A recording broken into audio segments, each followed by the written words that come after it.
అక్షరభ అక్షరభ అసలు ముఖమును శివుడు అసలు ముఖమును శివుడు అంచె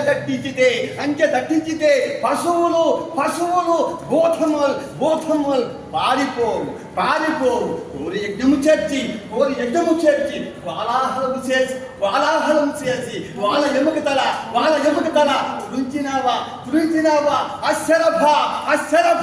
నారసింహుని బట్టి చంపలు దాటించితే బహుతార తారంబోలు దాద్ధరిల్లే అవుల నిమహిమ తెలియంగా ఎవరి తరం వన్న కాంగశంభుని వరకుమార ప్రహ్లాద తాళరౌద్ర పరమ కృపాసముద్ర వినుత చతారౌద్ర శ్రీ కళ్యాణి వీరభద్ర నమస్తే నమో